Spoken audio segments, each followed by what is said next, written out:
I have but one thought, Susie, this afternoon of June, and it is that of you. And I have one prayer only, dear Susie, and that is for you.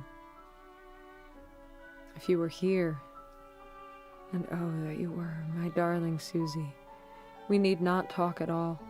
Our eyes would whisper for us, and your hand fast in mine, we would not ask for language. I shall grow more and more impatient until that dear day comes. Emily!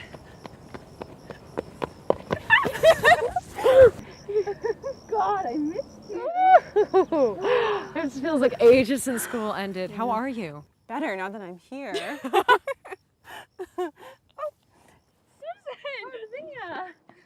Hello? Susan, it is so good to see you. You too, Austin. You know, I've always said you were the prettiest of my sister's friends. It's not like she's got any others. Oh, please. Emily, come on, don't make that face. It was a joke. Why don't you show me around? That sounds great. I'll see you two back at the house. I'm sorry about my siblings. Oh, don't listen to them, okay? I'm just happy to be here. Is it that bad? In New York? There's so much to talk to there. My aunt has me doing nothing but ironing, mending, and sewing all day. Our mother too. It feels like all she's concerned about these days is finding good men for us to court. Well, when we get married, there will be no time to think, to read, just bending over a spool of cotton as if it were the center of life. God save us from what they call households. Your letters help, though. They always cheered me up. I liked writing them. It's better than talking to people, mostly. Really? Yes, I can say what I want, and I don't have to worry about being interrupted or someone listening. You have so many wonderful things to say. They just don't listen.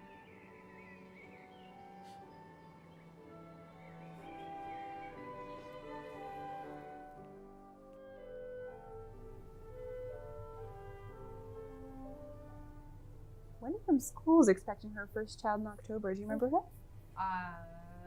I remember her birthday party. You might not, though. You had a lot to drink that night. Well, her husband works at the paper here.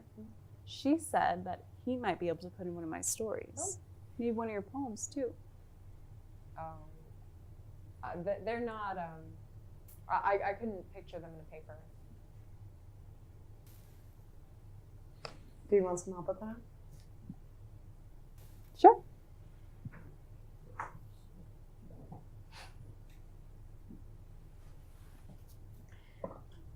You're so beautiful. Yeah, I can see why Austin fancies you. You think I'm beautiful?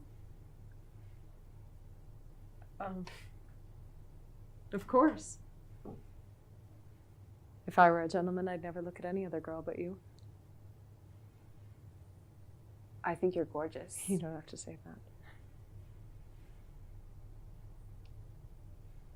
Have you ever thought about what it would be like to kiss someone? I've thought about it. I haven't read on it.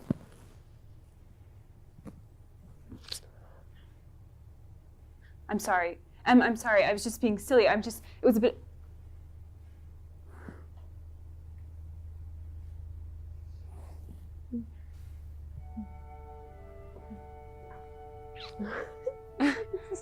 What are we doing?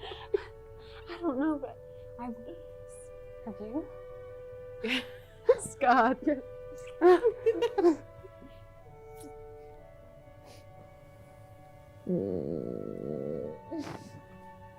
morning, my angel.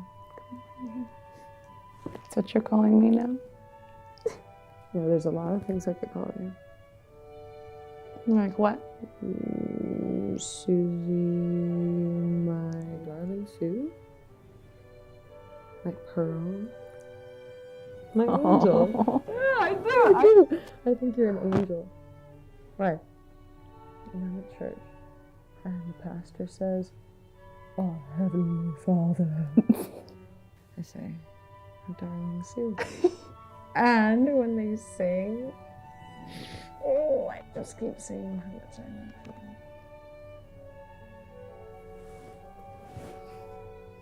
I love you too. More than I know how to say. I'm not so good at words. I think you're amazing. It's okay, you don't have to reassure me. I'd rather learn under you than Shakespeare.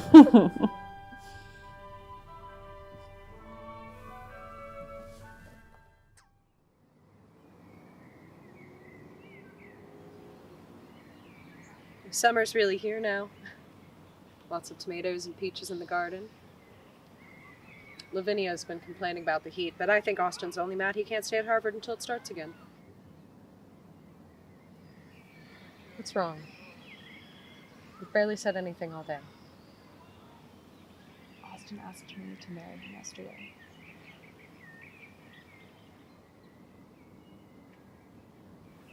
No. It's a perfectly good opportunity. Your mother is quite pleased, and my aunt too. Are you?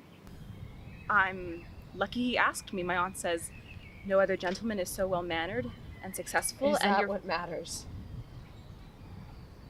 I'll get to stay in Amherst now forever. We'll see each other all the time. You'll be part of the family. Isn't that perfect? I'm trying to do what's best. Except you don't love me as family. Do you, Susie? That's not what you said. I thought we were... Don't do this to me. I love you more than anyone I've ever met. If I could marry you... That's not how it is. So you'll be his wife. And we'll be so close, but we can't do anything. And I will stay like a caged bird trapped in this awful old house. What the hell else am I supposed to do? My parents were tavern keepers. We had no money. And now they're dead. If I don't do this, I'm a burden on my aunt and my sisters for the rest of my life, all right? So it's about the money then. I understand. You don't understand. You're being unreasonable. You're marrying my brother. It's the only option. You think you can have us both?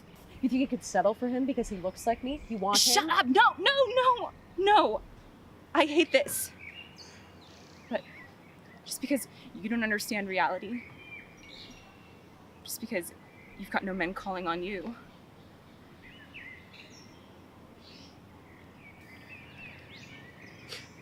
do whatever the hell you want. Just get out.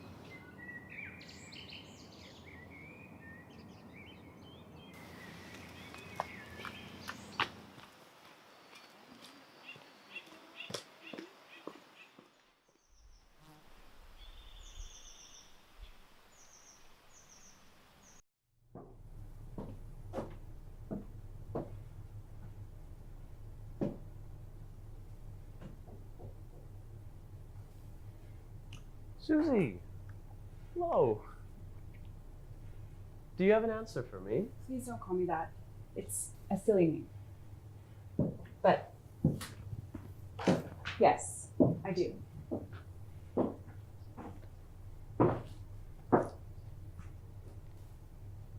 Well, Yes. I'm saying yes.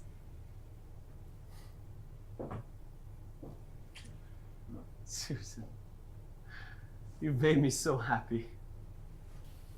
Me too. What's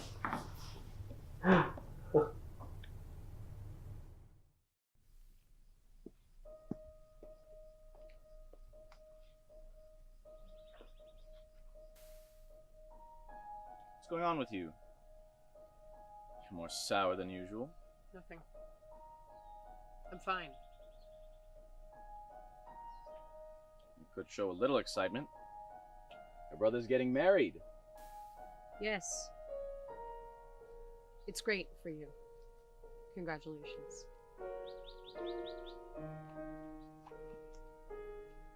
I would have thought you'd be happy. Isn't this what you wanted? Susan's your best friend. You think she's not good enough? Of course not. It's you I don't approve of. What are you trying to say? How do you even know she wants to marry you? Why wouldn't she? She said yes. I can provide for her. She's not happy. Of course she is. And if you were really her friend, you'd be happy for her. She's miserable. You don't talk to me like that! I don't know what's gotten into you, but while Father is away, I am the man of this house, and you listen to me. What you think about my marriage doesn't matter. I'm sorry. I guess I just, I'm worried about her.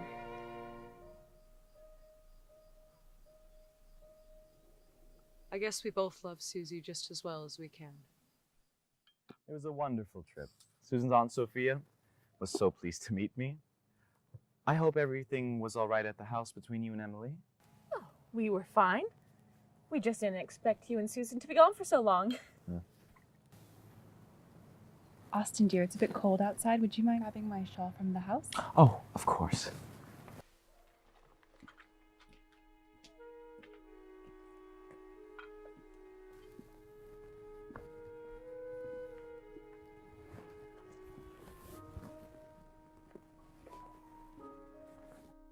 I've been here for nearly 2 months. I know, I'm sorry. Why didn't you answer any of my letters?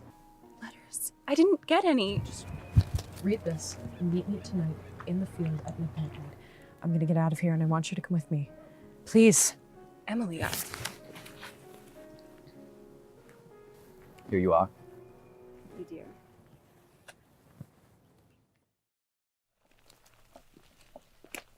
Austin, I was thinking, there weren't any letters that arrived from Emily, were there? Not that I know of. Are you sure? It's just that... Well, she said she sent quite a lot, but I didn't get any. You definitely didn't.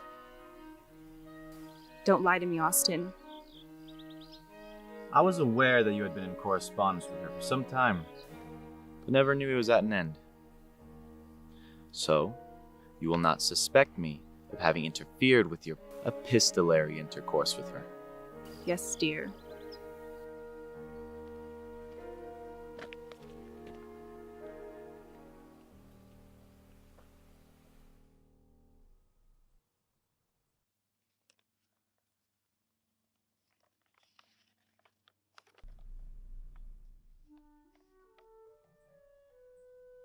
God is good, Susie. I pray that in his good time we once more meet each other, wherever that hour finds us, for which we have hoped so long. We shall not be separated. Neither death nor the grave can part us, so that we only love. Your Emily. Not really leaving. Are you? If we leave right now, we can reach Boston Harbor by dawn. I have some money from Father's savings, enough for passage on a ship.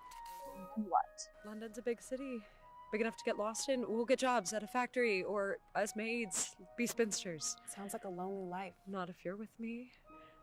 None of my family. It's a fantasy. Susie, please, I know what it's like to lose family, Em. It's awful. It's worse than you can imagine. It would shatter your heart. My heart is you, Susie. That'll never change. I'm sorry, Em. I can't go with you. But if you go, I won't stop you. I'm not leaving you, Susie. I know. Austin and I will be Please right. don't say Listen to me. It doesn't matter who I'm married to. We'll see each other. Just two girls. No one will think anything of it. No one will know. We can grow old together. That's two sins. Susie, you care about that kind of So thing. what if it is? It's worth it.